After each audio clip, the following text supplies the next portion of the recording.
Hey everybody, is a relationship costing you your peace? At what point do you say enough is enough? Welcome back to Lumen and Lineage. Peace needs to be your number one priority. How many nights have you spent overthinking, overanalyzing things?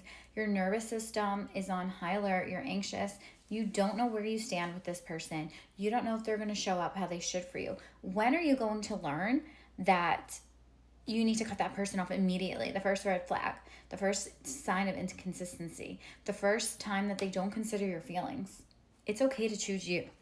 It's really time that you show up for yourself, listen to your body, and do things that feel good for you. The second somebody's showing inconsistency, you need to walk away or cut that person off immediately before you get more attached and more invested. So many people are like, oh, but I see potential. I think that they can show up how I need. I think that they're going to be this person, but you're just gaslighting yourself. You need to stop doing that. I was there once.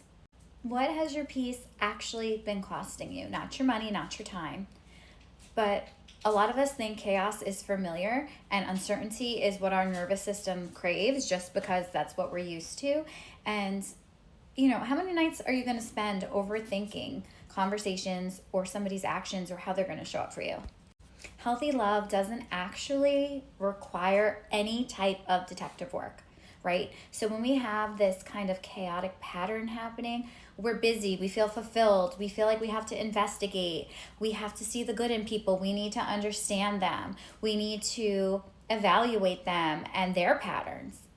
And ultimately, it's costing you your peace, your sanity. You're not building a relationship, you're just managing uncertainty.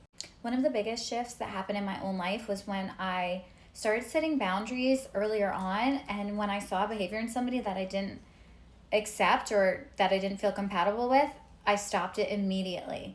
No more paragraphs, no more trying to understand people. That's something empaths do. Oh, they just need more time, or they're scared to open up. That's not our problem to solve, right? We need people to come to us correctly in order to have a healthy relationship, right? And you do deserve that, and it does exist. You don't need to settle for mediocrity. We need to stop asking ourselves, how do I get them to choose me?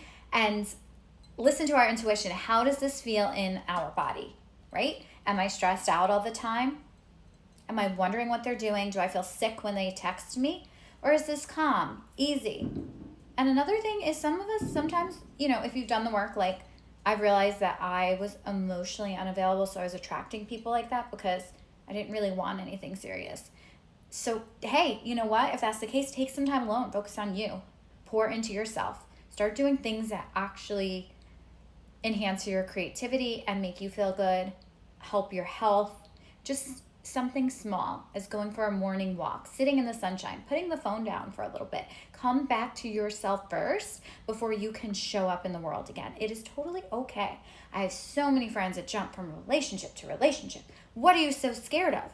Be alone for a little bit. Sit with yourself. Know yourself. Know what you want. Know who you are. Our heart emits an electromagnetic frequency. So you want to be able to attract things into your reality or into your life that are meaningful and worth something to you. You don't want to just keep getting lessons.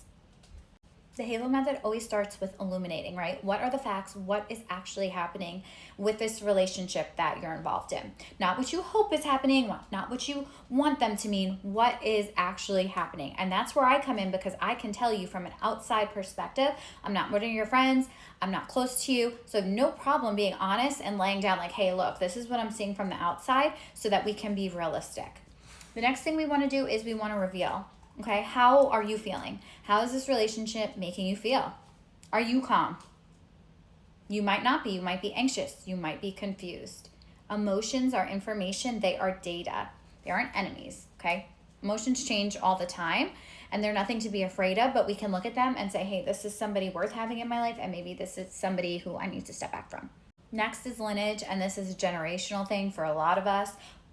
This is our patterns. Why does this dynamic feel so familiar? What is my nervous system attaching to? Because often it's attaching to the pattern or the feelings that is triggering, and not necessarily the person. Okay, you might like the approval, the validation, the chasing, the being chosen, the feeling like you're enough. Then when you recognize the pattern, that's when we can finally return and come back to self. Just acknowledging your pattern and being conscious and aware of it is part of coming back to ourselves. Because once we can take a step back and look at what's happening and look at our pattern, then we can set a boundary. We're not going to double text. We're not going to reach out. We're going to believe actions over potential, or just waiting around, hoping. Peace doesn't always feel exciting. Sometimes it feels unfamiliar, and you kind of have to sit with that to navigate and work through it. That's what I'm here for. A lot of us, our nervous systems have associated love with unpredictability because we've had maybe child trauma where love had to be earned, or we had to be on our best behavior so that we got approval and validation. So once you can understand those core wounds too as well, you can attract the right relationships because they won't sacrifice your peace to keep them, right? You won't be feeling all yucky inside. You'll feel calm. And at first, calm is going to feel boring. The right relationships will not require you to sacrifice your peace to keep them. The right person's going to understand you and get you and know how to calm and soothe you.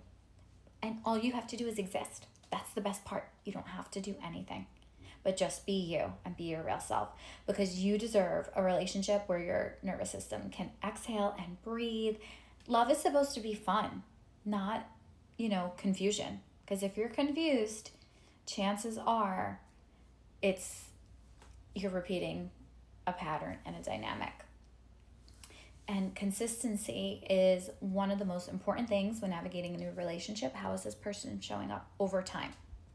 I love chatting with you today. If this resonated, go ahead and follow me on Instagram at The Halo Method. I have some affirmation decks, journal prompts, reflection worksheets, and I also am offering Halo voice notes. You can DM me at Halo Method and we can talk about how I can support you. I hope that you have a beautiful rest of your day.